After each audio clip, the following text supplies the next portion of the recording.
Assalamualaikum everybody, welcome to Jio Pakistan with Huma and Abdullah. It feels nice to be able to do our show. वरना आपको पता है कि political इतनी developments हैं कि कभी कभार हमें मौका ही नहीं मिलता कि हम आके इधर बैठे। लेकिन कल तो भरपूर मौका मिला। कल मिला और आपने कुछ सीखा कल की इस डेवलपमेंट से और कल की कवरेज से। मैंने ये पूछा कि इसका मतलब होता है मैं मना कर रहा था, मैं तो रोक रहा था। सो ये जो था ना, ये अब जब आपको कोई ये कहना है तो इसका मतलब ओके या गुड नहीं होना चाहिए। इसका मतलब है नो, डोंट, रुक जाइए। ये चेंज हमने अपनी डिक्शनरी में टर्मिनोलॉजी बदल ली है। एक्चुअली आजकल डेफिनेशंस वैसे भी बदलती जा रही है ना हर टर्म की। तो ये अंगूठा जो हम आपको दिखा रहे हैं ना, ये थम्स अप नहीं है, बस इसको आप अंगूठा कहें। हाँ। तो ये थम्स अप नहीं, इसको मना करना कहें। वो कल हमने बुज़दार साहब का जिक्र नहीं किया, तो जो साथ बैठे हुए थे उन्होंने भी एक मुनहनी सी कोशिश की थी थम्स अप करने की, लेकिन वो हुआ नहीं, हो नहीं सकी थी। और उनका क्लिप आया था जिसमें वो परवेज इलाही साहब की इयादत कर रहे हैं और वो कह रहे हैं हमें तो पता ही नहीं लगा। वो साथ बैठे हुए हैं लेकिन उनको पता नहीं चला। How cute is that? So anyway, not to revisit this whole very embarrassing situation. हम ये नहीं करना चाहते because इसमें ना हमें थोड़े से हम सारे नजर आते हैं, बिकॉज हम सारों ने ये एक्सेप्ट किया है इस चीज़ को, इसलिए ये चीज़ें होना स्टार्ट हो गई हैं। अगर हम बिल्कुल कंडेम करें तो nobody will be able to. अच्छा जी, 15 रोजे हो गए हैं, आधा महीना गुजर चुका है और लिटरली इस मरतबा इसलिए बिल्कुल पता नहीं लगा क्योंकि हमारी अटेंशन, मैं अपनी बात तो करूंगा कि रमजान पे तो थी ही, लेकिन जितनी यूजुअली हर साल होती है ना उतनी नहीं थी, क्योंकि there was so much going on around us as far as the political change in scenario is concern. तो उस तरफ ज्यादा डाइवर्टेड रही अटेंशन, इसलिए जरा अच्छा जी 15 क्या करना बाकी इंशाल्लाह। आपने सही बताया कि जी 15 रोजे तो आधे तो हो गए, आधे हो गए और गुजर ही गए, एकदम समझ नहीं आई। एक दो बातें हमने करनी है जो कि हम एक और भी मुबारकबाद देनी है हुमा, ईस्टर की मुबारकबाद देनी है जी। Happy Easter to everybody who is observing it, celebrating it.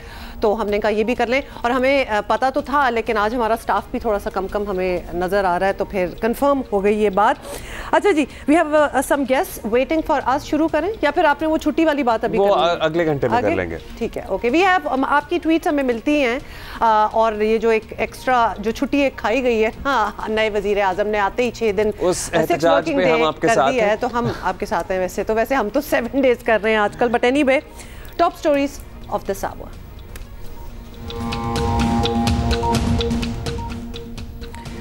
इश्तियालंगेज बयानात से परहेज और पुरअमन एहतजाज पर जोर दिया। कौमी इदारों पर बात करते हुए भी मोहतात रहे। शुक्र है इमरान खान कराची जलसे में नादान दोस्तों की बातों में नहीं आए, लेकिन फॉरेन फंडिंग केस पर जरूर घबराए। पूरे खेल से आउट होने का खदशा जाहिर कर दिया।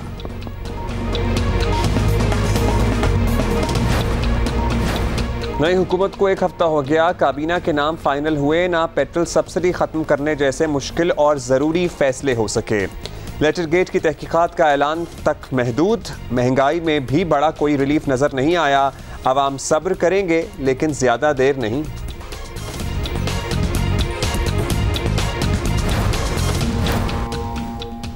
और आज याद करेंगे मुनफरद लहजे के कवाल अजीज़ मियाँ को, जिनकी कवालियाँ सुनने वालों पर वज्द तारीक कर देती हैं। क्या ज़बरदस्त। अच्छा, आज हम ज़रूर आपको इनकी कुछ और कवालियाँ सुनाएंगे, क्योंकि अक्सर हमारे आजकल इतना कुछ हो रहा होता है, इतनी ब्रेकिंग न्यूज़ भी बीच में आ जाती है और फिर स्पीचेस का तो सिलसिला लगता है अब जो शुरू हुआ है वो ख़त्म ही नहीं होना। तो लेकिन आज हम कोशिश करेंगे आज संडे है ना, होपफुली तमाम सियासतदान इतने बिजी 2 हफ्ते गुजारे हैं, थोड़ा सा रेस्ट करें भैया। आज संडे है, हमें अपना काम करने तो थोड़ा और। अच्छा जी, कल इमरान खान साहब ने बड़ा ज़बरदस्त कराची में पावर शो किया और हज़ारों की सर्टनली तादाद में लोग उनकी कॉल पर कराची में जमा हुए जिना ग्राउंड में। और ना सिर्फ हजारों की तादाद में लोग जमा थे, बड़े बल्कि चार्ज्ड क्राउड था, बहुत ज्यादा। The crowd was charged, it was a sizable crowd. ये आपको नजर भी आ रहा है। We spotted a lot of celebrities in there as well. और हर किसी को, आपको पता है, जाने का मकसद होता है लोगों को बताना भी कि हम वहाँ से होके आए हैं। तो social media was full of a lot of pictures as well. Khan साहब ने जी हुकूमत से फारग होने के बाद अवामी जलसों का सिलसिला आपको पता ही है शुरू कर रखा है। 13 अप्रैल को उन्होंने पेशावर में बड़ा जलसा किया और कल कराची में तो ज़बरदस्त किस्म का उन्होंने मजमा जो है वो इकट्ठा किया। कल उनकी बॉडी लैंग्वेज जो थी उसमें इतना जोश नहीं था और उनके लहजे में वो तलखी भी नहीं थी। उन्होंने पेशावर जलसे के बरक्स अवाम को मुश्तल करने वाली बयानात से फासला इख्तियार किया है, which is a very positive sign. अदलिया और मीडिया के किरदार पर बात किए बगैर ना रह सके, लेकिन तनकीद नहीं की, लेकिन अदलिया और मीडिया पे हाँ मुहतात अंदाज में, उस तरह फायरी अंदाज में नहीं किया, लेकिन फिर भी किया। जरा हाथ खड़े करके पहले मुझे बताएं कि मुदाखलत थी, और आप वो बताएं कि ये साजिश थी। मैं पूछना चाहता हूं कि मैं वो क्या जुर्म करना था जो आपने अदालतें खोल दी? रात के 12 बजे जो अदालतें खोली, वो सारी जिंदगी मेरे दिल में बात रह जाएगी। मतलब अब आपको पता ही है DG ISPR black and white में क्लियर कर चुके हैं कि ये साजिश नहीं थी, मुदाखलत थी, लेकिन इमरान खान साहब मुसिर हैं कि ये साजिश थी, मुदाखलत नहीं थी। अब ऐसा ही है, इमरान खान साहब अपने फॉलोअर्स को अगर ये कहेंगे कि कौवा सफ़ेद होता है और काला नहीं, तो सर्टनली उनके फॉलोअर्स कहेंगे कि कौवा सफ़ेद होता है काला नहीं। ये बिल्कुल उतनी ही ये क्लियर हो चुकी है बात, लेकिन फिर भी वो अपना बयानिया इसी झूठ की बुनियाद पर बना रहे हैं और इसको आगे बढ़ा रहे हैं। तो बेसिकली बॉटम लाइन ये है कि ISPR के मुताबिक कोई साजिश नहीं थी। मतलब इसको बार बार हम जितना रिपीट करें, मेरा ख्याल है इस बात को अब समझ जाना चाहिए कि जिन्होंने तहकीकात करनी थी, जिन्होंने असेस करना था, जिनका काम ही है, उन्होंने बता दिया कि ये साजिश नहीं। शेख रशीद तो आपको पता ही है ना, जब हुकूमत में होते हैं वो देखते हैं, कहते हैं जी मैं देखता हूँ कौन किसी की जुर्रत कैसे होती है कि कोई पत्ता भी तोड़ता है। और इससे पहले 2014 के धरनों में भी वो आग लगा दो, जला दो, घिरा दो, मार दो, ये सब नारे लगाते थे। और कल भी वो अपने टिपिकल अंदाज में उसी तरह नजर आए और इश्तियाल दिलाने की कोशिश करते रहे। पूरा कराची खान साहब आपकी एक आवाज पे बाहर निकलने को तैयार है। हम कराची को बंद भी कर सकते हैं, आप जब चाहें आजमा लें। आधे घंटे के नोटिस पे हम पहिया जाम कराची की करने की ताकत रखते हैं। इमरान खान को वापस लाना होगा। अगर इमरान खान को वापस ना लाए तो जेलें भर देंगे। अच्छा, खान साहब ने बहुत सी बातें की, फॉरेन फंडिंग केस के हवाले से उनका क्या कहना है ये भी सुन लें। माफिया की डॉक्ट्रिन बता दूं ये क्या करेंगे। FIA के अंदर केसेस करेंगे हमारे खिलाफ, नैब में झूठे केसेस बनाएंगे। इन्होंने ये जो foreign funding case Pakistan Tehreek Insaf पे डाला है, इससे कोशिश करेगा कि किसी तरह मैच से ही बाहर हो जाए तहरीक इंसाफ। हमें दीवार से लगाया तो मुल्क को नहीं, आपको नुकसान पहुंचेगा। 30 दिन के अंदर फॉरेन फंडिंग केस का फैसला भी आ जाएगा। इमरान खान साहब ने जरा टीजर दे दिया है, इसी पे बात करते हैं। सीनियर सहाफ़ी तज्ज़ियाकार फ़हद हुसैन साहब हमारे साथ मौजूद हैं। फ़हद साहब शुक्रिया। फ़हद साहब, कल थोड़ा हमें चेंज गुफ्तगू उनकी नज़र आई, एज इन अ सेंस कि न्यूक्लियर एसेट्स की उन्होंने बात नहीं की। फवाद चौधरी साहब ने कल आपको पता ही है सिविल अनरेस्ट से मुताल्लिक ट्वीट की थी, आज वो उसे नरम रेवोल्यूशन करार दे रहे हैं। सो क्या एहसास हो रहा है या फिर उनके कुछ समझदार और अक्लमंद दोस्तों ने उन्हें कहा है कि अगर वापस कभी आप आना भी चाहते हैं तो ये रास्ता जो आप इख्तियार करने की कोशिश कर रहे हैं, this is not going to give you anything? शुक्रिया। एक तो पहले ज़रा मुझे कहने दीजिए, आप दोनों के लिए, मैं हुमा, आप और अब्दुल्ला, मैं कल आपका जो पंजाब असम्बली की कवरेज थी मैंने कुछ देर देखी थी, एंड अलाउ मी टू से कि आई थिंक आप दोनों ने बहुत ज़बरदस्त उसको कवर किया था। जो आप दोनों के लेवल ऑफ क्वेश्चनिंग थी, जिस तरीके से आप उस पर कमेंट्री कर रहे थे, और उस सारी लाइव, बहुत ही इंपॉर्टेंट लाइव कवरेज को जिस तरीके से मैनेज किया, इट वाज वेरी इंप्रेसिव। बड़ा हाई स्टैंडर्ड था, तो मैं ये ऑन रिकॉर्ड आप दोनों को कहना चाहता हूँ। अच्छा, दूसरा देखिए, मेरे ख्याल में ये जो कल आपने थोड़ा सा, जो अभी आपने जिक्र किया कि खान साहब की टोन में कुछ एक हमें फर्क नजर आया है, और ये बात बिल्कुल दुरुस्त है कि वो जो जाहियत थी जो हमने पेशावर में देखी थी और जो बिल्कुल डायरेक्ट किस्म के हमले थे, वो भी हमें कुछ हद तक कम नजर आए। और उसकी सिर्फ और सिर्फ एक वजह हो सकती है, और वो ये कि मेरे ख्याल में आहिस्ता आहिस्ता इनको ये एहसास हो रहा है कि ये ऑपोजिशन में आ गए हैं, और अगर इन्होंने वापस पावर में आना है किसी भी तरीके से, तो वो उनको गुस्सा कम और अक्ल से ज्यादा काम लेना पड़ेगा। ये मुश्किल बैलेंस है पाकिस्तान तहरीक इंसाफ के लिए, अगर आप उनकी माजी देखें, और खास तौर पे उनके जो चंद काबीना के मेंबरान हैं, वो तो मेरे ख्याल में अभी भी उस सदमे और शौक से बाहर नहीं निकल पा रहे। लेकिन आहिस्ता आहिस्ता ये एहसास होगा, और मुझे लगता है ये कि थोड़ा सा ज्यादा ही प्रैग्मेटिक हो जाएंगे आने वाले दिनों में।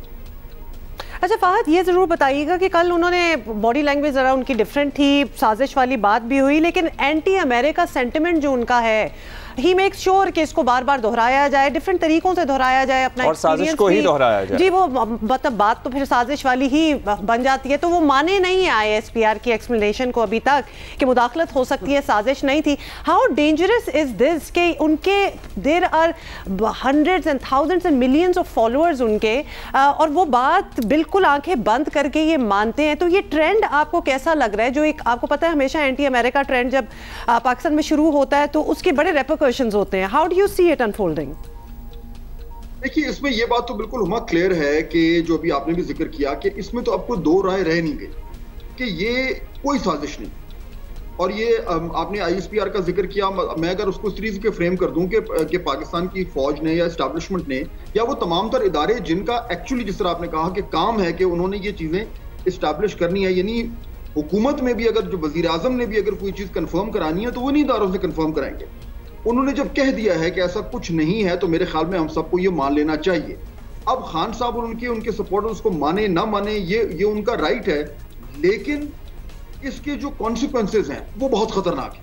मेरे ख्याल में अब खान साहब ने अपने आप को इस तरह बंद गली में धकेल दिया है कि अगर वो इससे पीछे हटते हैं इस बयानी से, हालांकि वो उनके इर्द गिर्द जो थोड़े से सोचने समझने वाले लोग हैं उन्हें अच्छी तरह मालूम है कि ये जो बात कर रहे हैं इसमें कुछ भी नहीं है, लेकिन क्योंकि सियासी बंद गली में इन्होंने अपने आप को धकेल दिया है, अब इनके पास कोई चॉइस ही नहीं है। और असल खतरनाक जो डेंजरस जो आप जिक्र कर रही हैं, मेरे ख्याल में जो असल खतरनाक बात है वो ये है कि जब इन्होंने अपने लिए कोई चॉइस छोड़ी नहीं तो अब इनकी मजबूरी बन गया ये बयानिया। लेकिन इशू क्या है? इशू ये है कि आने वाले दिनों में ये कहां तक अपनी मजबूरी को आगे धकेल सकते हैं, क्योंकि जितना ये आगे धकेलेंगे एट सम पॉइंट उसकी एक रिटर्न कॉस्ट आनी शुरू हो जाएगी। क्या वो ये कॉस्ट बर्दाश्त करने के लिए तैयार है? मेरे ख्याल में ये बड़ा सवाल है।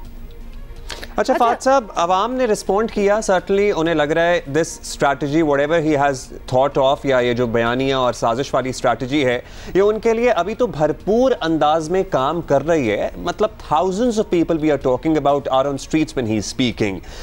ये मामला इसी तरह चलता रहेगा, ये मोमेंटम बरकरार रहेगा या मुश्किल हो जाएगा over a period of few weeks या फ्यू मंथ्स इनके लिए मेंटेन करना? और इनके लिए तो चले मेंटेन करना मुश्किल या आसान दूसरी बात है, जो मुक्तदर हल्के हैं और जो हालिया गवर्नमेंट है उनके लिए इसको मैनेज करना कितना मुश्किल होगा, क्योंकि इमरान खान साहब ये बखूबी इस्टेब्लिश कर चुके हैं ये साजिश है और उनका फॉलोअर मानता है कि ये साजिश है।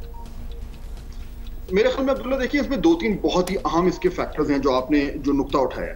पहली चीज तो ये है कि हमने ये देखना है कि ये जो नंबर्स आ रहे हैं, जो क्राउड्स आ रहे हैं, जो हमने भी देखा, और इसमें कोई शक नहीं है कि उन्होंने अपने क्राउड्स को, अपने सपोर्ट को चार्ज कर दिया है। लेकिन सवाल ये है नंबर वन कि ये कब तक सस्टेन कर सकते हैं, पहली बात। और हमने देखा कि जब PDM ऑपोजिशन में थी तो, या उससे पहले जब ये खुद ऑपोजिशन में थे, तो बहुत अरसे तक अगर आपके पास को बहुत ज्यादा एक्सटर्नल सपोर्ट नहीं है तब तक इसको सस्टेन करना मुश्किल है। दूसरी चीज ये कि क्राउड जलसों में लोगों का आना क्या डायरेक्टली ट्रांसलेट करता है इलेक्शन में कामयाबी में, ये तो मुख्तलिफ चीजें हैं। और हमने देखा है कि 2015-16 में भी बहुत ज्यादा ये लोग क्राउड जो है वो ले रहे थे, लेकिन election first past the post system जो है उसके डायनेमिक्स और हैं।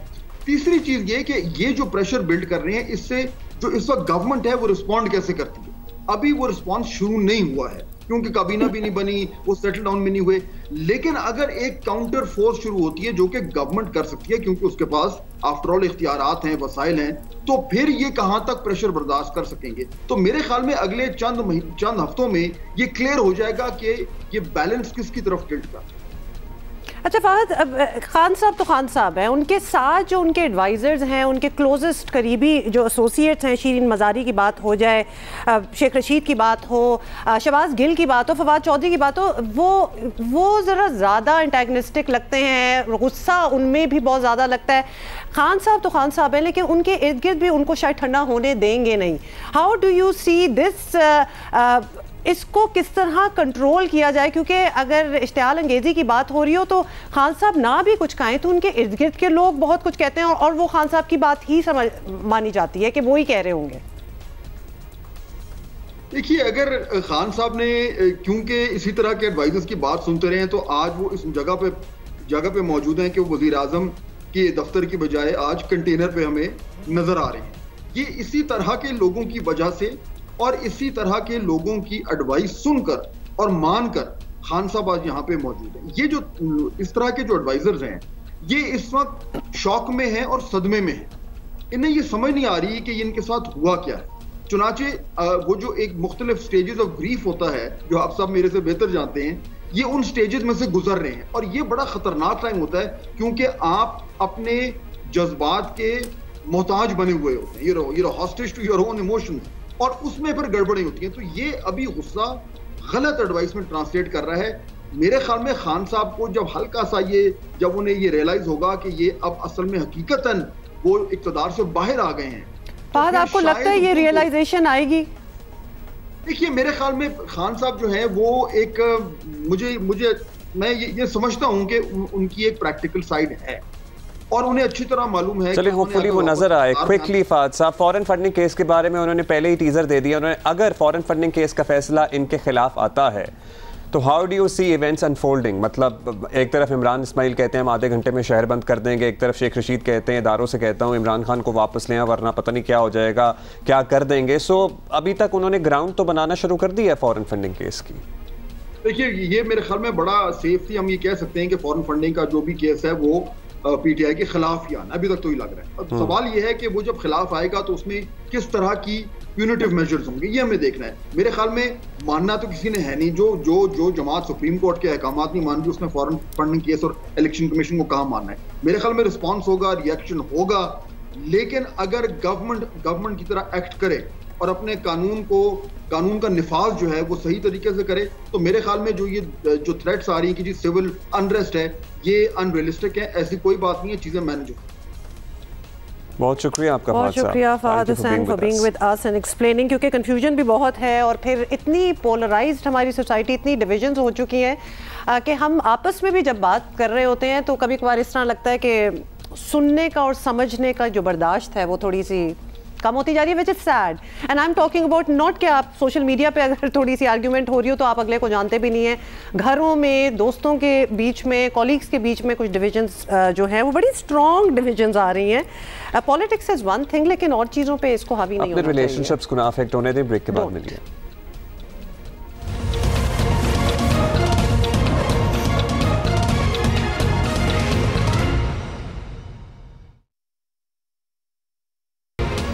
अच्छा, कितनी चीज़ें ब्रेकिंग होना स्टार्ट हो गई हैं, ब्रेकिंग न्यूज़ के। अभी हम बात ही कर रहे थे ब्रेक में कि गवर्नर पंजाब ओथ लेंगे नए, जो उन्होंने इशारा दे दिया था कि वो नहीं लेंगे, वो ही नहीं रहे अब। अब ताज़ा तरीन हमारे पास खबर ये है कि गवर्नर पंजाब उमर सरफराज चीमा को ओहदे से हटा दिया गया है। आपको पता है इन्हें कुछ दिन पहले ही तैनात किया गया था और चौधरी सरवर साहब ने उसके बाद एक धुआंधार प्रेस कॉन्फ्रेंस भी की थी जिसमें उन्होंने जो इख्तलाफात और जो सारे मामलात थे वो उससे पर्दा भी हटाया था, लेकिन वो प्रेस कॉन्फ्रेंस ही क्या जो ओहदे से हटने की बात की जाए। सो अब उमर सरफराज चीमा साहब को गवर्नर पंजाब के ओहदे से हटा दिया गया है। लेट्स सी, क्योंकि इससे पहले कंट्रोवर्सी क्या खबर सामने आई थी कि उमर सरफराज चीमा साहब मुबैना तौर पर कोशिश करेंगे कि हलफ बर्दारी जो वजीर आला पंजाब की है उसमें ताखीर डालें। अच्छा जी, this is all we know so far, बताया यही जा रहा है। अब इसके बाद जो भी अपडेट्स होंगी of course we'll keep you updated. एक ट्रिब्यूट जो कि हमने वादा किया था कि कहीं ये हमारी ब्रेकिंग न्यूज़ में ये ना रह जाए, तो ट्रिब्यूट हमने ज़रूर देना है। कुछ और सोच रहे हैं? नहीं, मैं सोच रहा हूं। अच्छा जी, हम दोबारा जरा मुझे क्योंकि आप बोल रही थी ना तो मुझे जरा इन्फॉर्मेशन में कलेक्ट कर रहा था पीछे अपने कान में। जनाब गवर्नर पंजाब उमर सरफराज चीमा साहब को बेसिकली गवर्नर पंजाब के ओहदे से हटा दिया गया है। इन्हें ऑलमोस्ट कोई 2 हफ्ते कबल ही तैनात किया गया था। चौधरी सरवर को खुद भी नहीं पता था कि उनको डीनोटिफाई कर दिया इमरान खान साहब ने, और उनको डीनोटिफाई कर दिया गया था और मुबैना तौर पर उन पर इल्ज़ाम ये लगाया था कि पंजाब असम्बली के जो मामलात हैं उसमें वो अपोजिशन को फैसिलिटेट कर रहे हैं, और ये शिकायत उनकी की थी चौधरी परवेज़ इलाही साहब ने, जिनकी सेहत के लिए हम आज भी दुआगो हैं। और हम आपको बता रहे हैं ये ताज़ा तरीन इत्तलात हैं, ज़राए से मौसूल हो रही हैं। हम कंफर्म करेंगे एग्जैक्टली कि क्या हुआ है तमाम मामला। गवर्नर पंजाब उमर सरफराज चीमा को ओहदे से हटा दिया गया था। मुबैना तौर पर यह कहा जा रहा था कि जो वज़ीर आला पंजाब की हलफ बर्दारी की तकरीब है उसमें हिस्सा नहीं लेना चाहते और उसको डिले करना चाहते हैं बिला वजह फॉर ऑब्वियस रीजंस। और फिर वो या तो गवर्नर लेते या फिर स्पीकर लेते। अब स्पीकर साहब तो खुद आपको पता ही है। अच्छा, ये बात बिल्कुल वहीं आ गई, not that we want to get into it, लेकिन जब आप किसी ओहदे पे आके बैठ जाते हैं, और ये हमने तब भी बात की थी जब नेशनल असेंबली के स्पीकर ने भी रिजाइन किया था रात के 12 बजे, बड़ा ही टेंशन वाली सिचुएशन हो गई थी। तो जब आप किसी ओहदे पे बैठ ही गए तो ऑनर दैट ओहदा, I guess it is too much to ask.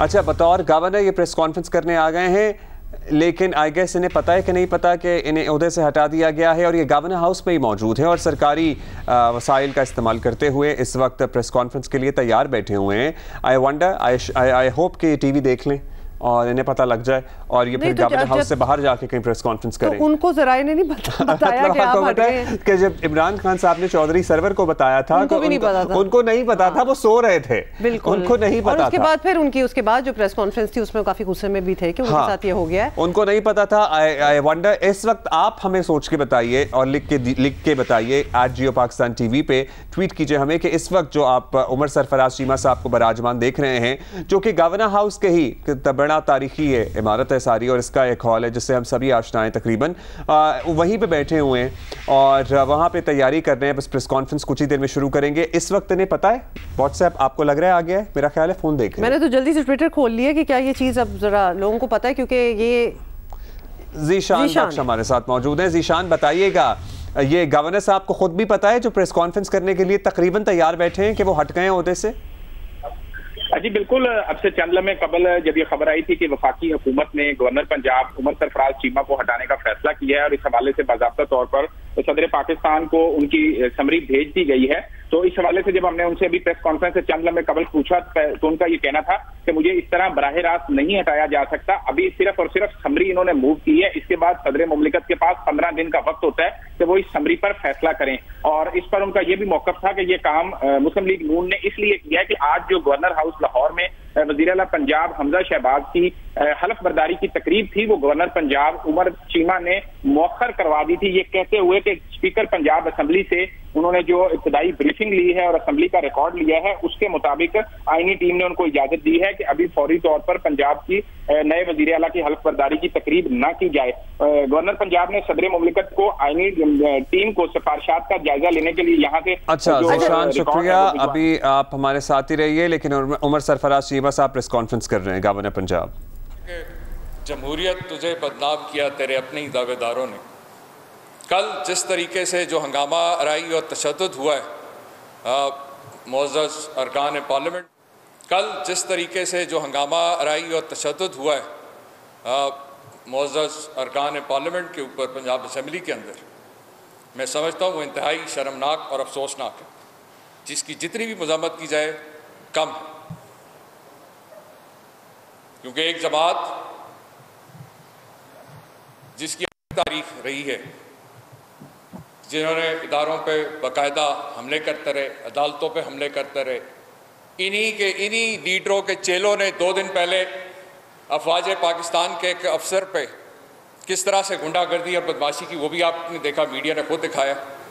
अब 2 दिन बाद पार्लियामेंट के अंदर जिस तरह से अरकान पार्लियामेंट के ऊपर रियासती ताकत का इस्तेमाल किया गया, उसकी सख्त मज़म्मत की जाती है।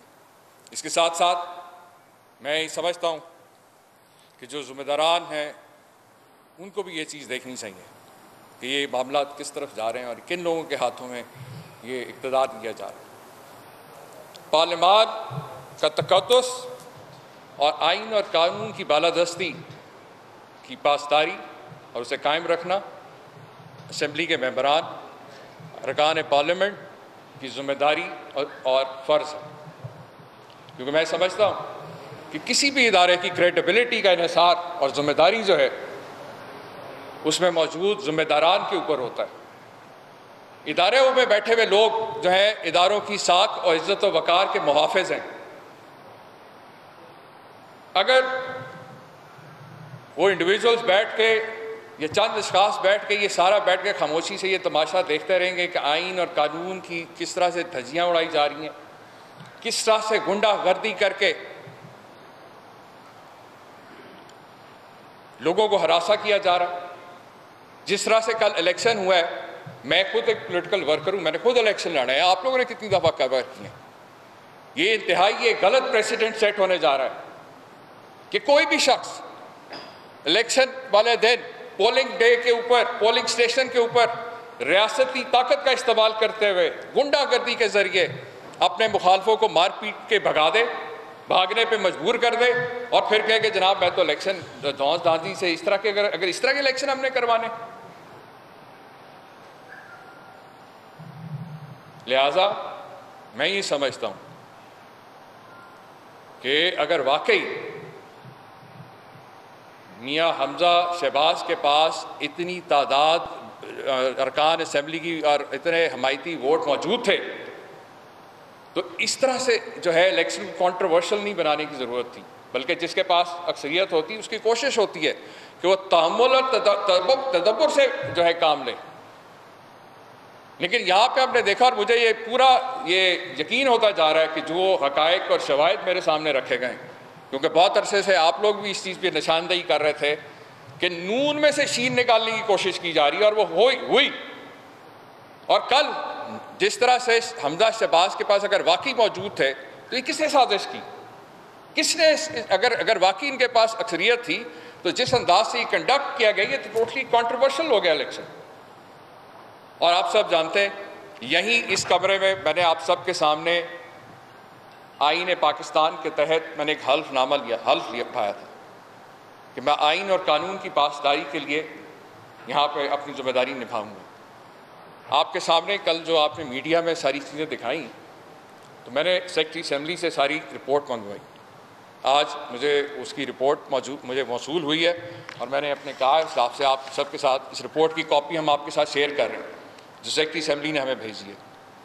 इसके साथ साथ high court, Lahore high court का जो फैसला जिसके तहत ये इलेक्शन करवाया गया, उसकी कॉपी भी मैं आपके सामने रख रहा हूँ। आप खुद पढ़ें, खुद देखें कि क्या ये इलेक्शन लाहौर हाई कोर्ट की हदायत के मुताबिक ये कंडक्ट किया गया। क्या इसको हम कह सकते हैं कि वाकई ये फ्री एंड फेयर इलेक्शन और हाई कोर्ट की हदायत और अहकामात के मुताबिक ये कंडक्ट किया गया। आप लोग खुद पढ़ें, जब इसमें बड़ा क्लियरली लिखा गया कि इसको स्मूथली चलाया जाए। पुलिस की जो फोर्स है उसका काम है कि इसको स्मूथली इलेक्शन प्रोसेस को इंश्योर करें। लेकिन जो फुटेजेस मौजूद हैं एंटी रॉयट्स वालों की टीम, पुलिस को, डॉल्फिन वालों को, एलीट के कमांडोज को, अरकान पार्लियामेंट के ऊपर जिस तरीके से धावा बोला गया, उसकी मिसाल कहीं नहीं मिलती। लिहाजा मुझे कल इतला दी गई, इस मेरे ऑफिस को डिप्टी स्पीकर ने कहा, इतला दी कि जी उन्होंने, जो कि खुद एक लोटे साबित हुए, एक जमात ने उन पे एतमाद करते हुए वोट देते हुए उनको डिप्टी स्पीकर के ओहदे पे बिठाया। एक तो वो खुद लोटे हुए, ऊपर से उस जमात के साथ जो उनको जिस अंदाज से एक नॉन पार्टीसन के तौर पे एक प्रिजाइड करना चाहिए था, वो किरदार बिल्कुल नॉन पार्टीसन नहीं रहा। वो पार्टी बने इसके अंदर एज ए प्रिजाइडिंग ऑफिसर।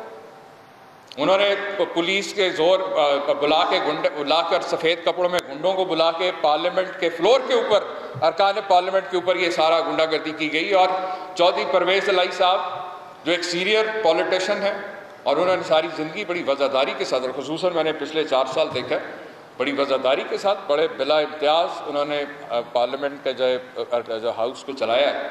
और उनके ऊपर जो आराम से बेज़रर बुज़ुर्ग आदमी थे, बुज़ुर्ग सीनियर पॉलिटिशियन आराम से बैठे हुए थे, उनके ऊपर किसने हमला किया? तो मैं ये कहूँगा कि मियाँ हमजा शहबाज को कि अपनी मंजी थले टांग फेरो मियाँ साहब, ये तुहाडे करू वारदात होई है, तुहाडा अपना इलेक्शन जड़ा है कंट्रोवर्शियल बनाया तुहाडे अपने कर दें। क्योंकि अगर वाकई आपको क्या डेस्परेशन थी मुझे बताएं। अगर मेरे पास इतनी, मुझे यकीन हो कि मेरे पास इतनी तादाद मौजूद है, तो मुझे इस तरह से गुंडागर्दी बदमाशी से तो इलेक्शन कराने की ज़रूरत थी। लिहाजा जो सेक्रेटरी असेंबली ने जो मुझे रिपोर्ट भेजी है, जो शवाहिद मेरे सामने आए, उसको सामने रखते हुए मैंने जो है एडवोकेट जनरल पंजाब और स्पीकर पंजाब असेंबली को वो लिखा है, और शवाहिद भी भेजूँ जो मुझे रिपोर्ट आई है सेक्रेटरी असेंबली से, क्योंकि वहाँ से आएगी ये जो इनकी राय मांगी गई है। क्योंकि मैं किसी तौर के ऊपर भी कॉन्स्टिट्यूशनल ऑफिस में बैठे हुए मैं किसी गैर आइनी इक़दाम को मैं आइनी जो है एंडोर्समेंट नहीं दे सकता। मुझे कोई भी कदम इसमें आगे कॉल अपॉन करने के लिए, हल्फ के लिए अगर कोई उसको बुलाना है, आर्टिकल 130 सबसेक्शन 5 के तहत, तो मैं उसी वक्त ये प्रोसीडिंग स्टार्ट करूँगा जब तक ये मैं सेटिस्फाइड हो जाऊँ कि ये कॉन्स्टिट्यूशनली जो है आइनी तकाज़े और हाई कोर्ट के जो अहकामात के मुताबिक इलेक्शन कंडक्ट किया गया। लिहाजा मज़ीद जो नेक्स्ट जो है जो इनके ओथ के हवाले से है, वो डेफिनेटली प्रोसीडिंग तब ही स्टार्ट होंगी जब ये इनकी राय हमारे पास मौसूल हो जाएगी। अभी ये जो एक खबर जो चल रही है, ये मौखर हो गई, क्योंकि ये मौखर अभी फ़िलहाल ये मौखर एक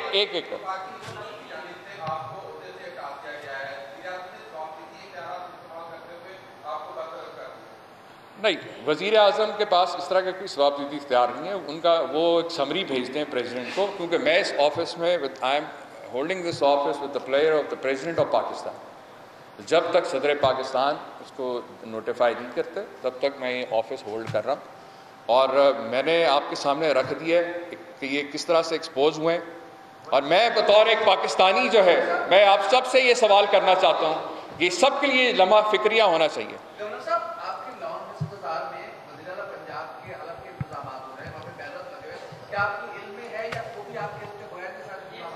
नहीं, देखें मेरी बात सुनो, हमने जिस तरह आप मुझे जो लोग जानते हैं 25-26 साल से मैं सियासत में हूँ, कि मैं ख़ास तौर पे वज़ादारी जो है सियासत में उस पर बिलीव करता हूँ। मुझे ये इंटीमेशन जब रात को आई तो हमने साथ ही जो है रिपोर्ट मंगवा ली। देखें ना, हमारी कोई पहले से कोई इंटेंशन तो नहीं थी कि हमने इसको मौखर करना है, इसलिए हमने बिल्कुल उस प्रोसीडिंग को भी साथ साथ रखा कि देखेंगे अगर आज ये चीज़ें अगर रिपोर्ट में कुछ ऐसा ना होता तो यकीनन ये हलफ बर्दारी की तरकीब जारी होती। अब लिहाजा कि वो रिपोर्ट आ गई है और जो सेक्रेटरी असम्बली की रिपोर्ट आई है और जो शवाहिद सामने आए हैं, उसके तहत मैंने इसको फ़िलहाल इसको मौखर किया और मज़ीद आर्टिकल 130(5) की जो कार्रवाई जो है जिसमें हलफ के लिए दावत दी जाती है वो भी फ़िलहाल मौखर।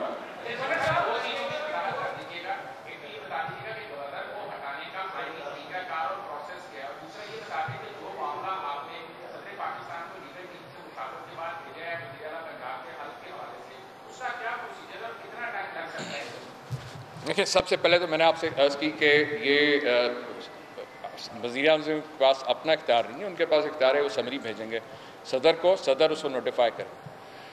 और दूसरी जो बात आपने की, मैंने अभी जो है लेटर अभी सदर पाकिस्तान साहब को नहीं भेजा। अभी ये जो 2 लेटर्स लिखे हैं ये हम लिख रहे हैं एडवोकेट जनरल पंजाब से राय मांगी है और साथ ही स्पीकर पंजाब असम्बली से कि आपकी जो क्योंकि सेक्रेटरी असम्बली ने रूल्स एंड रेगुलेशन और जो कुछ भी कल हुआ है और जो ख़ास तौर पे ये जो आपके सामने आपको भी ये दे दी जा रही है हाई कोर्ट का जो फैसला है जिसके तहत ये इलेक्शन करवाए गए अंडर एक्स्ट्रा ऑर्डिनरी सर्कमस्टांसेस, तो मैं समझता हूँ कि जब तक ये राय नहीं आ जाती और क्लियर नहीं हो जाता कि ये इलेक्शन जो है ये आइन और कानून के और हाई कोर्ट के हदायत के मुताबिक हुआ है, तब तक मैं आगे प्रोसीड नहीं कर सकता। क्योंकि मैं इस कॉन्स्टिट्यूशनल ऑफिस में बैठे हुए किसी अनकॉन्स्टिट्यूशनल एक्ट को ना मैं इंडोर्स कर सकता हूँ और ना मैं खुद कोई अनकॉन्स्टिट्यूशनल एक्ट करूँगा।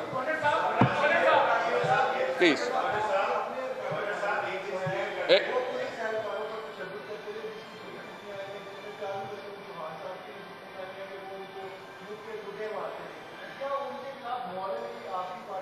देखें, अगर आपने मेरा बयान कल भी सुना हो, एक सेकंड, आपने अगर कल भी मेरी बयान सुना हो, मैंने बड़ा कैटेगोरिकली मैंने कंडेम किया है उस हंगामा आराई और तशद्दुद को, वो जिसमें भी हुआ है, क्योंकि वो सारे ऑनरेबल पार्लियामान के मेंबरान थे। अब इसके अंदर बात यह है कि जो मज़ारी साहब पे जो बात उनकी जो आपस में थोड़ी बहुत तो हाथापाई हुई है, आप भी इस चीज़ को समझ सकते हैं क्योंकि मज़ारी साहब वहाँ पे उन्हीं अरकान पार्लियामेंट के वोट से उनके एतमाद की वजह से वहाँ बैठे थे। उन अरकान पार्लियामेंट ने उनको वहाँ पे वोट से बिठाया हुआ था और वो नौजवान 1-2 अगर जो थे वो थोड़े से वो एक नेचुरल रिएक्शन है उनका, क्योंकि उनको लगा कि इस बंदे को हमने ओहदा एतमाद का वोट देकर यहाँ डिप्टी स्पीकर बैठाया और ये ऐन मौके के ऊपर इसने हमारी पीठ में छुरा घोंपा। तो ये वो यंगस्टर्स का जज्बाती 1-2 थे, उनका एक नेचुरल रिएक्शन था।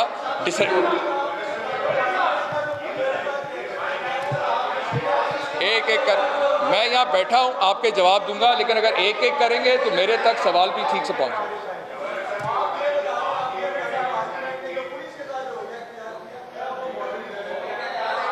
बता दिया ना जी। एक सेकंड, मुझे आप में से किसी एक का भी सवाल समझ नहीं आ रहा। अगर एक करके करेंगे बात तो मुझे भी ज़रा आसानी होगी।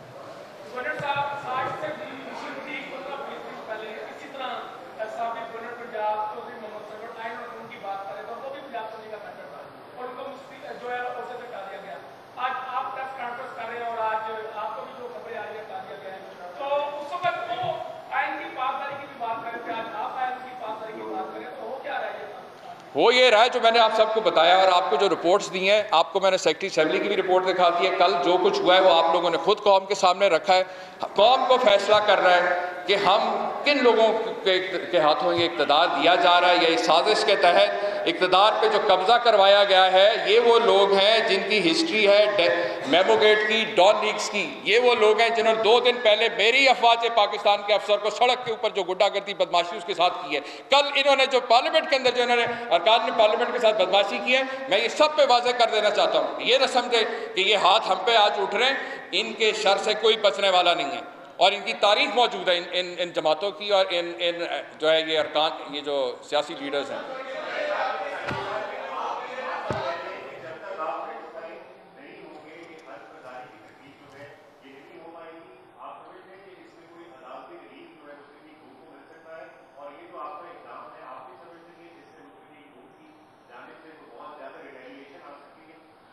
देखिए, वो तो आपको भी पता है कि जो उनकी डेस्परेशन है इक़्तिदार पे काबिज होने की, क्योंकि ये वो लोग हैं जो 4 साल इमरान खान से हर तरीके से इन्होंने कोशिश कर ली कि NRO मिल जाए।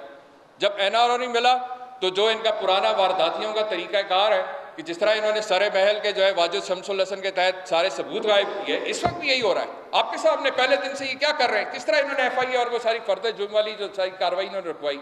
अब इनकी कोशिश ये है कि वो जितने इनके TT अकाउंट्स और आज तक जवाब तो दे नहीं सके। बताए ना, अगर इतने सच्चे हैं, हम ये बात कर रहे हैं कि ये सारी जो डेस्परेशन है,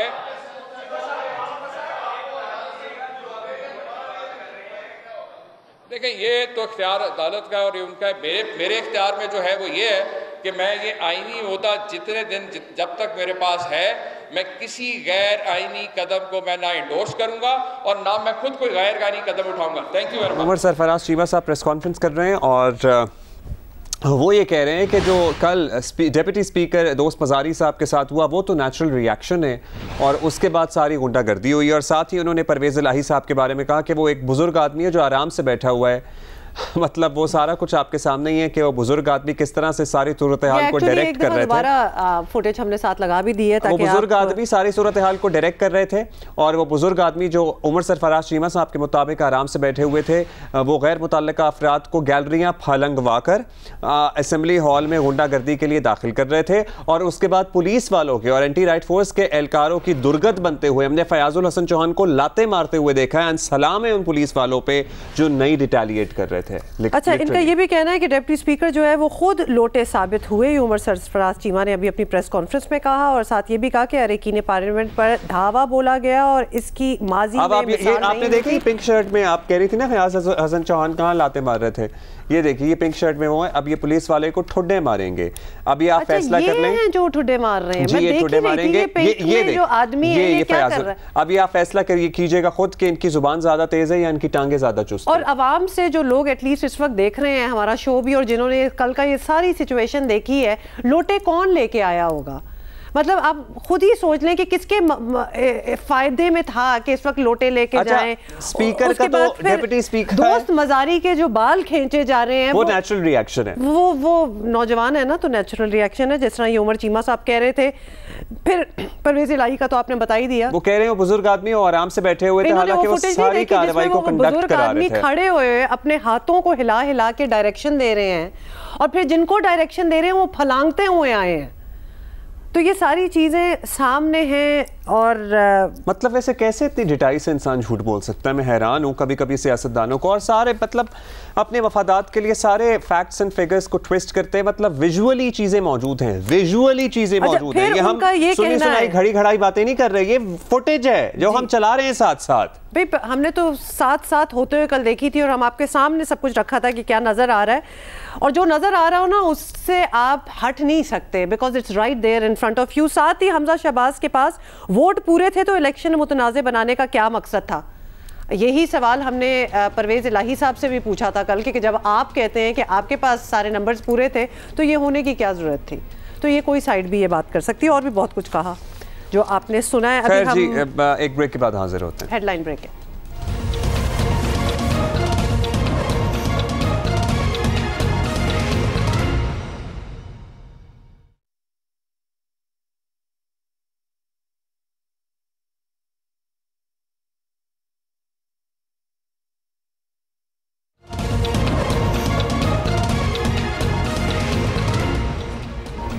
वेलकम बैक जी। आपको एक बात बतानी है जिसपे हमें बहुत फीडबैक मौसूल हो रहा है, पर्टिकुलरली हमें ट्वीट्स आ रही हैं कि प्लीज इसका जिक्र करें। वफाकी इदारों के मुलाजमीन के लिए हफ्तावार 2 छुट्टियां जो होती हैं उसको ख़त्म कर दिया गया है। अब आई वंडर, पहली ही तकरीर में वज़ीर आज़म शहबाज शरीफ ने ऐलान कर दिया, इस फैसले के पीछे आपने कोई वर्किंग की थी? मतलब these employees are being paid to work 5 days a week, और अगर आप उनको उसी तनख्वाह में 6 दिन के लिए बुलाएंगे तो उनकी कॉम्पनसेशन का क्या मामला है? क्योंकि उनकी कॉस्ट तो बढ़ जाएगी, उनकी फ्यूल एक्सपेंसेस बढ़ेंगे, उनके दीगर कॉस्ट के मामलात बढ़ेंगे if they would be working 6 days a week। So इस तरह के फैसले करने से पहले it would have been ideal कि आप कुछ काम कर लेते। हाँ, थोड़ी सी असेसमेंट एक कर लिया जाए। और फिर बहुत सी स्टडीज अब तो दुनिया में आ गई हैं जिसमें एफिशिएंसी की बात होती है कि इट्स नॉट एज इफ कि आप जी 7 दिन कराने को तो काम करा सकते हैं जैसे कि हम लोग कर रहे हैं, लेकिन कितने इफेक्टिव हैं, कितने एफिशिएंट हैं, वो काम क्या है जो हुआ जा रहा है। तो लिहाजा हमें जो ट्वीट्स आ रही हैं, लोगों की नाराज़गी भी है, बल्कि बैंक्स में तो लोगों ने आजकल काली पट्टियां भी बांधना शुरू कर दी हैं एज अ प्रोटेस्ट कि प्लीज़ ये ना किया जाए। कल जुमा था और काफ़ी प्रोटेस्ट हुए भी हैं काफ़ी शहरों में, परसों जुमा था सॉरी, और परसों काफ़ी प्रोटेस्ट भी हुए हैं। आपको पता ही, और इतना कुछ हो रहा था कि हम इसका जिक्र नहीं कर सके, लेकिन आज करना था। इस पे नजरसानी करनी चाहिए और होपफुली रमज़ान के बाद इस फैसले पे नजरसानी और ये फैसला तब्दील हो जाए। उम्मीद करते हैं कि सैनिटी वुड प्रिवेल, और प्लीज़ ये ना करें। बिला मतलब आप किसी एक्सपर्ट से ज़रा एनालिसिस करवा लें कि इससे कोई प्रोडक्टिविटी में इजाफा होता है या उल्टा प्रोडक्टिविटी कम होती है। अगर किसी का दिल ही नहीं लग रहा होगा काम में, मतलब वो कहेगा मैं 6 दिन में अपनी खुशी से नहीं आ रहा तो मैं क्यों करूँ काम। अच्छा जी, मूविंग ऑन। इत्तेहादी हुकूमत को आए हुए 1 हफ्ता हो चुका। वज़ीर आज़म शहबाज शरीफ पहले दिन से बड़े मुतहर्रिक नजर आ रहे हैं और इसी फैसले आपको बता दे रहे हैं। ये वाला फैसला अच्छा नहीं लगा। मुतहर्रिक पन जो है ना, ये वाला नहीं चाहिए। अच्छा जी, इत्तेहादियों की भरपूर सपोर्ट है, सब साथ इफ्तार पार्टियां भी कर रहे हैं, लेकिन अमूर मुमलिकत चलाने के लिए एक अदद काबीना की ज़रूरत भी होती है। हैरत अंगेज़ तौर पर अब तक काबीना का ऐलान ही नहीं किया गया। आसिफ अली जरदारी काबीना फाइनल ना होने के हवाले से क्या कहते हैं, पहले ज़रा ये सुन लें। बेटा, मेरा तो ख्याल है कि इस पार्टी नहीं ले रही है। हम जो चाह रहे हैं कि दोस्तों को पहले अकोमोडेट। अच्छा, लेट्स सी क्या होता है। दूसरी तरफ वज़ीर आज़म शहबाज शरीफ का यह आलम है कि वो सुबह सवेरे मुख्तलिफ मनसूबे देखने निकल पड़ते हैं, लेकिन उनसे उन्हें कोई बताने वाला नहीं कि जिन प्रोजेक्ट्स पर ध्यान दे रहे हैं वो मेयर के लेवल के हैं। उनके सामने कई बड़े मसाइल हैं। मतलब ये शायद इनको थोड़ा वक्त लगेगा समझने में कि CM-शिप और PM-शिप पे फ़र्क होता है। वो जरा एडमिनिस्ट्रेटिव, आपको पता है आदमी है तो वो उसी तरह चल पड़े हैं, और ऑफ कोर्स ये पॉलिसी वाली होती है, लेकिन चूंकि अभी काबीना बन रही है तो चलिए इस पे भी थोड़ी सी तवज्जो दें। आमिर भाषा डैम की साइट का उन्होंने दौरा किया और बताया कि ब्रीफिंग में बताया गया है कि वहाँ पे पूरे 4 साल ज़ाया कर दिए गए हैं और इसकी तामीर के सिलसिले में रोड़े अटकाने की कोशिश सुन लेते हैं उन्होंने खुद क्या कहा। हमें अपने इन 4.25 सालों को ज़ाया किया। एक मिसाल है कि हमारी ये हाइडल पार तो अभी नहीं आएगी, वो तो अब जब ग्लेशियर नीचे आएंगे, बर्फ़ें पिघलेंगी, तो फिर ये आपका 6-7 हज़ार मेगावाट जो है वो इंशाल्लाह जनरेट होगा। लेकिन इस वक्त जो आपकी नॉन हाइडल पार जो अवेलेबल है, it is at standstill. I mean large capacities, thousands of megawatts. इसलिए नहीं कि हमारे पास अपनी कैपेसिटी नहीं, इसलिए कि ना वाफर तेल है ना वाफर गैस है। इससे बड़ी इनकॉम्पिटेंस और इससे बड़ा जुल्म और ज्यादती इस कौम के साथ क्या हो सकती है। साथ ही आपको बता दें कि वज़ीर आज़म शहबाज शरीफ ने अपनी पहली तकरीर में अवाम से जो वादे किए थे उन पर अब तक कोई बात नहीं हुई, और जिस तरह लेटर गेट का मामला है, वज़ीर आज़म ने तहकीकात का ऐलान किया था मगर अभी बात आगे नहीं बढ़ी उस पर।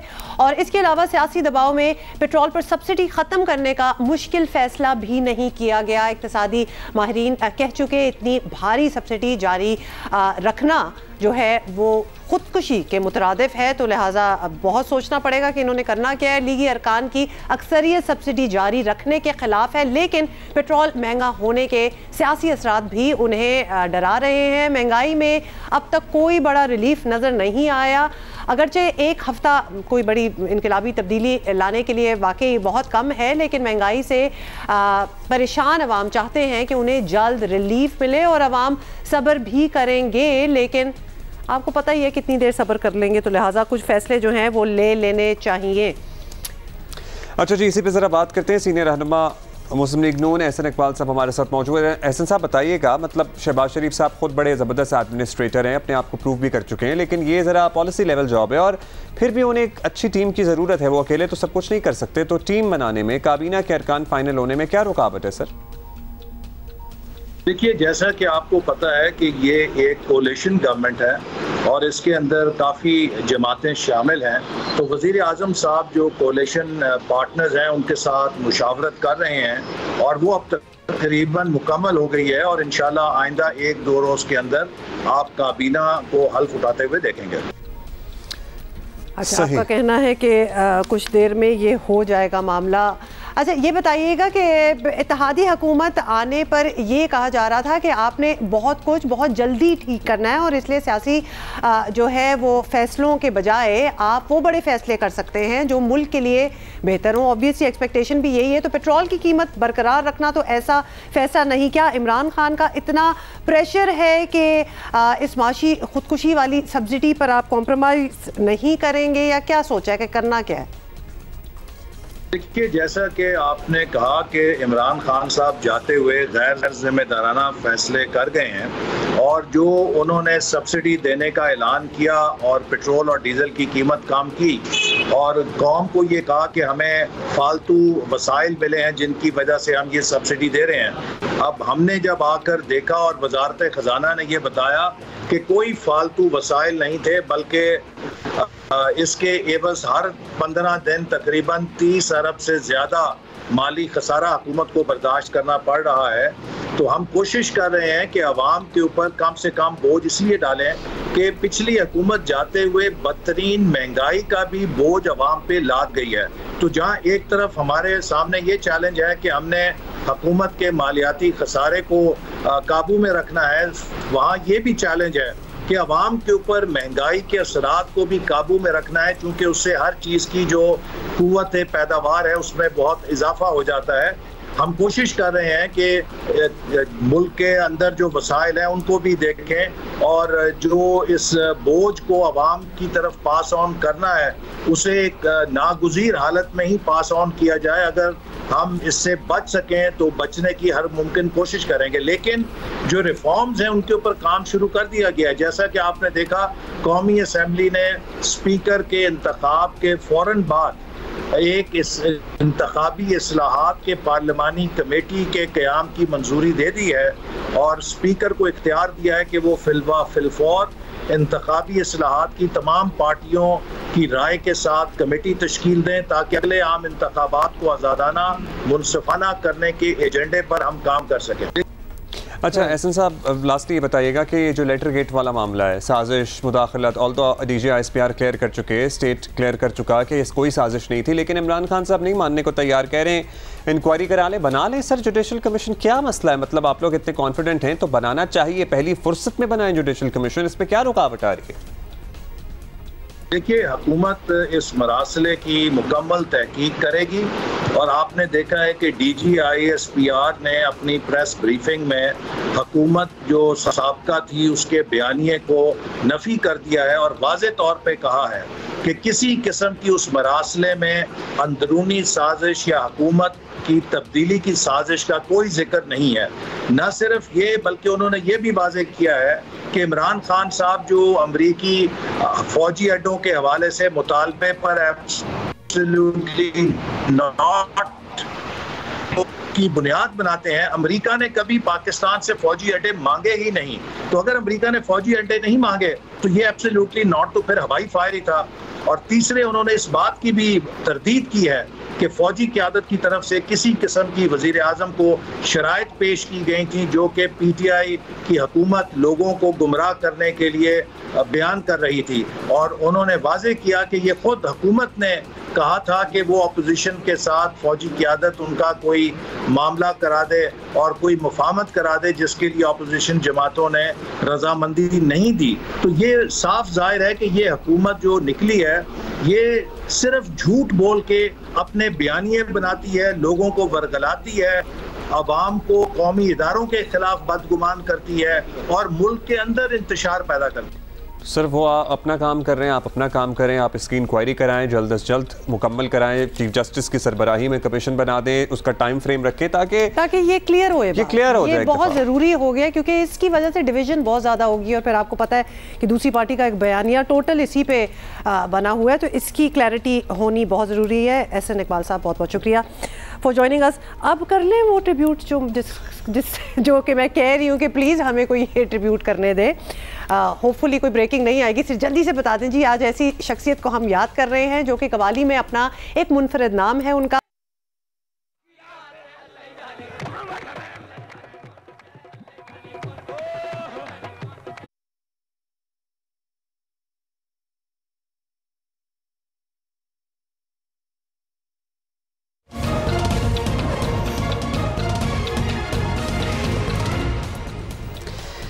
अच्छा जी, वेलकम बैक। बताना आपको ये कि लंदन, पाकिस्तान में तो चले एहतजाज और सियासत चली रही है, लेकिन लंदन भी पाकिस्तान की सियासत का गढ़ बन गया है और मुस्लिम लीग नून के कायद मियां नवाज शरीफ के घर के बाहर तो आए रोज़ कोई ना कोई एहतजाज होता रहता है, कोई ना कोई नारे लगाकर, आवाज़ें कसकर, ताने मारकर चला जाता है। लेकिन मुस्लिम लीग नून ने भी साबिक वज़ीर आज़म की साबिका अहलिया, बहुत ज़्यादा साबिक हो गए, सिर्फ जमाइमा खान भी कह देते ना, तो जमाइमा गोल्डस्मिथ है वैसे, अब वो लिखती हैं अपने साथ। हाँ, लेकिन उनका ट्विटर हैंडल खान ही है, चलो। लेकिन ऑब्वियसली नाम उन्होंने बदल दिया। जमाइमा गोल्डस्मिथ साहिबा के घर के सामने जो है वो एहतजाज किया है और वैसे तो एहतजाज पुरअमन ही है, लेकिन प्लीज़ क्या ज़रूरत है इन चीज़ों की? मतलब जिन लोगों का इससे लेना देना नहीं है, ठीक है, आप कह रहे हैं, वो कह रही थी जी मैं ए पॉलिटिकल हूँ, उन्होंने सर्टनली माजी में ट्वीट्स किए, लेकिन she is not an active part of anything right now.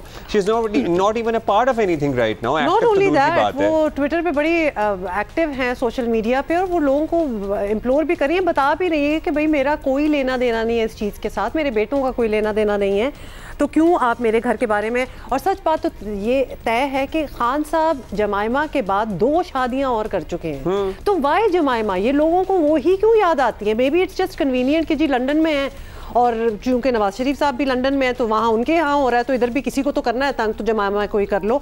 End of course बेटे तो उनके वहीं हैं, but it's wrong and also / embarrassing. अच्छा, अब इनके जो भाई हैं जो कि बोरिस जॉनसन की काबीना का भी हिस्सा हैं, अब वो भी आपको पता ही है, इमरान खान साहब को जब हटाया गया इस सारे जमहूरी अमल के बाद, ज़ैक गोल्डस्मिथ, उन्होंने इमरान खान साहब के हक में एक ट्वीट की। उसके बाद इमरान खान साहब उनकी कैंपेन भी चलाने के लिए यूके गए थे। सो इसलिए में भी लोगों को लग रहा है कि जनाब they are the right people, but they are not the right people. पता है, इससे बड़ा गलत इंप्रेशन आ रहा है, और अगर आपको लगता है कि आपके साथ गलत हो रहा है, जैसे कि मियां नवाज शरीफ खुद तो रहते ही हैं, लेकिन उस बिल्डिंग में आई एम श्योर उनकी बहुएं रहती होंगी, उनकी पोते पोतियां रहती होंगी जिनका सियासत से कोई लेना देना नहीं है। एब्सोल्युटली। लेकिन इस तरह अगर देखा जाए तो जमाइमा गोल्डस्मिथ भी इमरान खान को सपोर्ट करती रहती हैं, उनकी फेवर में ट्वीट्स भी करती रहती हैं, लेकिन फिर उनकी फेवर में तो बहुत दुनिया ट्वीट्स करती है। मेरा ख्याल है कि एहतजाज जो है ना वो अपने मुल्क के, चूंकि लीडर्स हमारे अपने हैं, तो इधर तक ही रखें, बाकी किसी और मुल्क में करने की जरूरत नहीं है। एक चेंज मुझे लगा कि नवाज शरीफ के घर के बाहर जो एहतजाज हो रहा है ना, होता है वो तकरीबन दंगा फिसाद बन जाता है, और उसमें चोर और क्या क्या घटिया नारे नहीं होते। यहाँ पे लोग खड़े हुए ने हमें ज्वाइन किया, ब्यूरो चीफ लंदन से, हम इनसे, लेकिन नहीं करना चाहिए यहाँ पे भी। अच्छा जी, मुर्तज़ा से हमने पूछना सबसे पहले तो यही है कि आज का क्या प्लान है, क्योंकि मुस्लिम लीग नून का आज का प्रोग्राम यही बताया जा रहा है कि आज भी एहतजाज हो गया, क्या उन्होंने वो फाइनल कर लिया है? क्योंकि बहुत लोगों ने अपील भी की है, तो क्या इसके बावजूद वो ये एहतजाज करेंगे या नहीं? इस वक्त हम मौजूद हैं जमाइमा गोल्डस्मिथ के घर के बाहर, जिसके हवाले से जमाइमा ने सोशल मीडिया पर भी अपने गम गुस्से का इज़हार किया है कि उनके घर के बाहर प्रोटेस्ट क्यों ऑर्गेनाइज़ किया जा रहा है, और उसमें काफ़ी जो उन्होंने इस हवाले से मुख्तलिफ ट्वीट्स भी किए थे। लेकिन जो PMLN के जो सपोर्टर्स हैं, उन्होंने जो प्रोटेस्ट ऑर्गेनाइज़ किया वो अब से थोड़ी देर के बाद यहाँ पर जो शुरू होना है, और इसके लिए बड़ी तादाद में जो मुस्लिम लीग नून के जो सपोर्टर्स हैं वो लंदन और लंदन के बाहर के एरियाज से यहाँ पर पूरे साउंड सिस्टम और अरेंजमेंट के साथ यहाँ पर, जब आपसे मैं बात कर रहा हूँ, वो यहाँ पर अभी पहुँच रहे हैं। इसी वक्त दूसरी तरफ मुजाहरा हो रहा है हाइड पार्क में, जो PTI के लोग हैं वो वहाँ पर इकट्ठे हो रहे हैं। लिहाजा जो ये प्रोटेस्ट का जो इनिशियली जो मुख्तलिफ कॉल्स दी गई थी इस प्रोटेस्ट के हवाले से, और ये भी कहा गया था कि शायद ये प्रोटेस्ट कैंसिल होगा, लेकिन जो PML नून के सपोर्टर्स हैं उनका कहना है कि ये प्रोटेस्ट यहाँ पर करना इसलिए ज़रूरी था कि जमायमा गोल्डस्मिथ ने ना सिर्फ वो पाकिस्तानी पॉलिटिशियंस को जो वो इन्वॉल्व रही हैं बल्कि उन्होंने मुख्तलिफ पाकिस्तानी पॉलिटिशियंस को क्रिटिसाइज़ भी किया। ये अलग बात है कि पिछले 48 आवर्स में जमायमा ने बहुत सारे जो नवाज शरीफ और फजल रहमान के ख़िलाफ़ बाज़ ट्वीट्स किए थे वो उन्होंने डिलीट कर दिए, लेकिन उसको बुनियाद बनाकर, उन जो पुराने ट्वीट्स हैं उनको बुनियाद बनाकर, और ये कि साबिक़ वज़ीर-ए-आज़म इमरान खान के बेटे वो यहीं पर रहते हैं, जमायमा भी यहीं पर रहती हैं, रिचमंड का एरिया, उस बुनियाद पर PMLN वाले हैं वो यहाँ पर प्रोटेस्ट कर रहे हैं। सो ऑल्दो उन्होंने ट्वीट्स डिलीट कर दिए, लेकिन सर्टनली लोगों ने स्क्रीनशॉट्स लिए हुए हैं। इसको इनकरेज नहीं किया जाना चाहिए, इसको कंडेम किया जाना चाहिए, लेकिन फिर भी लोग जा रहे हैं, एहतजाज कर रहे हैं। मुर्तज़ा में ये बताइएगा कि चंद दिन पहले नवाज शरीफ पर मोबाइल फ़ोन भी फेंका गया था, फिर उनके घर के बाहर तहरीक इंसाफ और मुस्लिम लीग नून के जो सपोर्टर्स थे उनका झगड़ा तक हो गया और एहतजाज का सिलसिला जारी रहा, लेकिन उसके बाद अल्टीमेटली मामला ख़त्म हुआ। तो अब ये जो PTI के सपोर्टर्स हैं हाइड पार्क पे मौजूद हैं और वो जो झगड़ा हुआ था उसका आगे किसी ने कोई कार्रवाई को आगे बढ़ाया है? जी, साबिक़ वज़ीर-ए-आज़म नवाज शरीफ के ऊपर एक शख्स ने मोबाइल फ़ोन फेंकने की कोशिश की थी, लेकिन वो उसको उनकी जो सिक्योरिटी है उसने टैकल कर दिया था। लेकिन उस वक़्त अभी साबिक़ वज़ीर-ए-आज़म इमरान खान वो उस वक़्त अपनी पोजीशन पे मौजूद थे, वो उस वक्त तक वो नो कॉन्फिडेंस वोट में उनको निकाला नहीं गया था। लेकिन उसके बाद जो इमरान खान साहब ने डायरेक्ट अपनी जो पार्टी की लीडरशिप है UK में उनसे बात की और उन्हें कहा कि वो मुज़ाहरे करें, और ख़ास तौर पर PTI लीडरशिप की तरफ से ये इंस्ट्रक्शन दी गई थी कि ये मुज़ाहरे नवाज शरीफ के जो जहाँ पर मुझे इस वक्त वो क़याम पज़ीर है एवनफील्ड अपार्टमेंट्स है उसके बाहर होने चाहिए। और ये PTI के जो मुख्तलिफ लीडर्स हैं उन्होंने प्लान ये किया था कि जो अमेरिकन एम्बेसी है वॉल्साल में लंदन में बहुत बड़ी एम्बेसी है कि उसके सामने मुज़ाहरे होंगे, लेकिन अब और फिर मार्च होगा उस तक, लेकिन वो सारा प्लान कैंसिल कर दिया गया चूँकि जो PTI बरतानिया के जो लोग थे वो ये नहीं चाहते थे कि अमेरिकन एम्बेसी के बाहर प्रोटेस्ट हो। वो वहाँ पर जो आज दूसरा प्रोटेस्ट हो चुका है वो अमेरिकन एम्बेसी नहीं गई, लेकिन फिर उनने जो नवाज शरीफ के जो बेटों के फ्लैट्स हैं उसके बाहर प्रोटेस्ट किया। और ये जो अभी इस वक्त जो टिट फॉर टैट प्रोटेस्ट हो रहे हैं PMLN की तरफ से जो काउंटर प्रोटेस्ट हो रहे हैं और जो PTI की तरफ से पूरे बरतानिया में प्रोटेस्ट हो रहे हैं, वो सारे वो जो उस ओरिजिनल कॉल के बाद टिट फॉर टैट प्रोटेस्ट हो रहे हैं। और उसमें जो वाक़या हुआ था, जो साबिक़ वज़ीर-ए-आज़म नवाज शरीफ के ऊपर जो मोबाइल फ़ोन फेंकने की कोशिश की गई थी उसकी स्कॉटलैंड यार्ड को रिपोर्ट किया गया था, वो उस वाक़े की तहकीकात कर रहे हैं। उसके अलावा जो मुख्तलिफ जो आज से तकरीबन 3 दिन पहले जो वहीं एवनफील्ड अपार्टमेंट्स के बाद तकरीबन 12 नौजवानों का एक ग्रुप आया था जिन्होंने गेट के अंदर कोई चीज़ फेंकने की कोशिश की थी। स्कॉटलैंड यार्ड ने हमें ये बताया कि वो उसमें उन्होंने तकरीबन 12 लोगों की स्टॉप एंड सर्च की थी, जिनमें से 2 लोग हैं, उनसे इस वक्त पुलिस इन्वेस्टिगेशन कर रही है। This is also disturbing. Thank you, Anisha. लेकिन बात करने का, लेकिन के सामने अभी भी प्रोटेस्ट हो भी रहे हैं, तैयारी भी हो रही है, कुछ आपको विजुअल्स दोबारा भी दिखाएंगे। और जब मैं ज़रा थोड़ी सी हैरान हो गई थी, हम मुर्तज़ा से बात कर रहे थे, मुझे लगा I recognise some people in the back. तो आपको पता है ना कि कभी कभार आपके दोस्त, आपके रिश्तेदार भी निकल आते होते हैं, तो I was just trying to see के पीछे कौन है। लेकिन हम आपको विजुअल्स अभी जो फुटेज दिखा रहे हैं, this is outside Jemima Khan house, और जो कि बड़ा ही मुझे तो बड़ा अनुकूल लग रहा है वैसे सारा दोनों तरफ अनुकूल है, उधर नवाज शरीफ के घर के बाहर हो या इधर हो, भाई आपके मुल्क की बात है, इधर बैठ के करें जो प्रोटेस्ट करना है, क्या उधर बैठ के क्या उधर भी बहुत ही अनुकूल है कि ये सारे मलिका बरतानिया की रियाया पाकिस्तान की आज़ादी की जंग बरतानिया में लड़ रही है।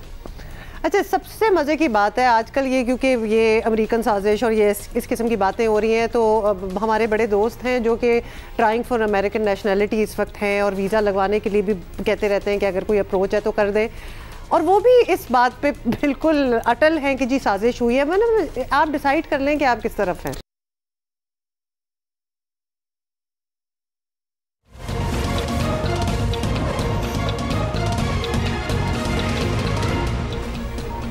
वेलकम बैक जी। अभी बड़े दिन से आब्दी साहब से हमारी बात नहीं हुई है, आपको पता है? क्यों वैसे हमारी बात ही क्या हुई है? हमारी तो आपस में बात नहीं हुई बड़े दिन से, कोई और बात हो ही नहीं रही, लेकिन आज हमने आब्दी साहब को बुलाया। आब्दी साहब अस्सलाम वालेकुम, क्या हाल है?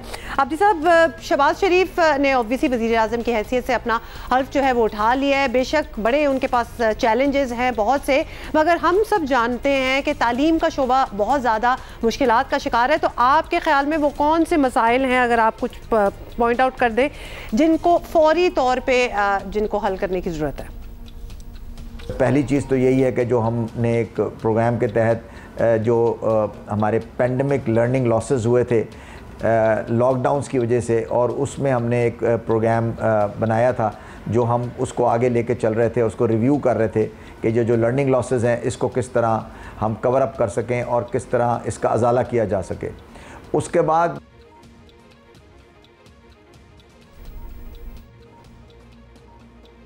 शहबाज शरीफ साहब आउट ऑफ स्कूल चिल्ड्रन पर पहले भी काफ़ी काम कर चुके हैं और इस शोबे के अंदर भी हमें काम को तेज़ी से आगे लेके चलना है क्योंकि इसकी तादाद बढ़ रही है और इसमें इश्यूज़ डेवलप हो रहे हैं। और इसके बाद जो दूसरा है वो है सिंगल नेशनल कैरिकुलम का, और इसके ऊपर बहुत बात हो चुकी है। मैं समझता हूँ कि ये प्रोग्राम पूरी तरह से फ़िलहाल इसको सस्पेंड करना चाहिए। उसके बाद हम आते हैं इस तरफ के हमारा एक P15 का प्रोग्राम था जिसके अंदर जो है वो HEC ने 15 यूनिवर्सिटीज़ को अपग्रेड करना था, स्टेट ऑफ आर्ट बनाना था। मैं समझता हूँ ये बहुत अच्छा प्रोग्राम है, इसको करना चाहिए, लेकिन इसके लिए भी जो है वो मज़ीद स्पेंडिंग, मज़ीद इसके अंदर कोई अगर बेहतरी लाई जा सकती है, इसकी जो बजट है या इसके ऊपर जो एक्सपेंस होने हैं उसको मेरा ख्याल है रिव्यू करना बड़ा ज़रूरी है।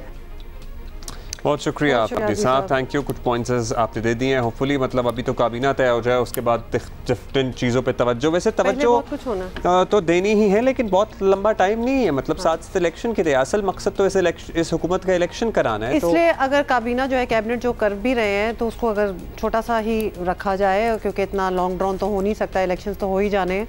और फिर PPP का भी कहना, मतलब रोज़ वैसे स्टांस चेंज होता है लेकिन उनका कहना है कि we don't want to be a part of this cabinet. कल परसों तक वो कह रहे थे, अब लगता है कि कुछ चेंज हो रहा है। ऐसा लग रहा है कि मौक़िफ़ कल रात कोई तब्दीली हुई है और कल रात जो है वो कुछ डिस्कशंस हुई हैं जिसके बाद ये मौक़िफ़ उनका तब्दील हो जाए। खैर हतमी तौर पर जब तक किसी भी तरफ से कोई ऐलान नहीं किया जाता उस वक्त तक क्या ही कहा जाए। अच्छा जी, अभी हम आगे बढ़ेंगे और आपको पता ही है रमज़ान ऐसा महीना है जिसमें आपको अपने ख़जानों के, अपनी जेबों के मुंह खोल देने चाहिए। लिटरली सारा साल जितना कर सकते हैं करें, लेकिन रमज़ान में तो सवाब भी ज़्यादा हो रहा है ना, तो ये भी नियत रखें। कराची में द सिटीजन्स फाउंडेशन यानी TCF की तालीमी खिदमत से हर कोई वाकिफ़ है और ज़रूरतमंद बच्चों के लिए मुख्तलिफ शहरों में पसमानदा इलाकों और देहात में आला मयार के स्कूल कायम किए गए हैं जहाँ लिटरली बेहतरीन और हाई स्टैंडर्ड तालीम इन गरीब घरानों के बच्चों को दी जाती है। और इन्होंने ताज़ा जो है ना असातिज़ा और प्रिंसिपल के लिए भी एक तरबियती प्रोग्राम लॉन्च किया है, तो इसी पे बात करते हैं। असमंदियार इनायत साहब द सिटीजन फाउंडेशन TCF आपने हमें ज्वाइन किया और काफ़ी अरसे से हर साल ही रमज़ान में तो हम ज़रूर आप लोगों से बात करते हैं क्योंकि आप बड़ा सिंसियर आपकी एफर्ट होती है। क्वालिटी एजुकेशन जो है वो बच्चे जो वैसे अफोर्ड नहीं कर सकते उनकी तरफ पहुँचाने के लिए ये बताइएगा मुख्तसरन कि सिटीजन्स फाउंडेशन की अब तक की क्या बड़ी अचीवमेंट्स हैं, कुछ हमारे साथ शेयर करें। वैसे तो अक्सर लोग जो हैं वो ये कहते हैं कि सिटीजन्स फाउंडेशन जो है वो 1833 स्कूल चला रहा है जिसमें 2,80,000 बच्चे तालीम हासिल कर रहे हैं और शायद दुनिया का सबसे बड़ा नेटवर्क है ये privately owned not for profit sector में। लेकिन मैं ये समझता हूँ कि हमारी जो सबसे बड़ी अचीवमेंट है वो ये है कि अब हमारे बच्चे जब मैं उनको देखता हूँ कि वो डिफरेंट सेक्टर्स में, चाहे वो कॉर्पोरेट हो, सोशल सेक्टर हो या गवर्नमेंट सेक्टर हो, वहाँ पे काम कर रहे हैं और आगे एक मुस्बत तब्दीली जो है वो माशरे में ला रहे हैं और वो आगे कई और ज़िंदगियाँ जो बदल रहे हैं। मैं समझता हूँ इससे बड़ी अचीवमेंट जो है वो कोई हो नहीं सकती है TCF की। बहुत आपने ज़बरदस्त बात की, एजुकेशन इन वन, लेकिन आगे फिर जॉब्स वगैरह तक पहुँच जाना, उनकी पूरी लाइफस्टाइल चेंज हो रहे हैं ना, which is so great to know. असमत साहब जो काम आप लोग कर रहे हैं और TCF के बच्चों को जिस तरह आप तालीम दे रहे हैं, साथ पे जो दीगर एक्सपेंसेस होते हैं जैसे किताबों का एक्सपेंस होता है वो भी TCF ही उठाता है और ये निसाबी कुतुब भी TCF इन बच्चों को फराम करता है। ये बताइएगा कि मजमूई तौर पर कितने फंड्स आपको रिक्वायर्ड होते हैं, कितना पैसा चाहिए होता है आपको जो मौजूदा स्कूल हैं उन्हें चलाने और किताबें फराम करने के लिए? अब्दुल्ला, फंड्स ही मेरे ख्याल से अगर सबसे बड़ा चैलेंज अगर मैं समझता हूँ TCF का अगर कोई है तो वो फाइनेंशियल है, क्योंकि जो इदारा जो है वो 1800 स्कूल चला सकता है वो इदारा 5000 स्कूल भी चला सकता है।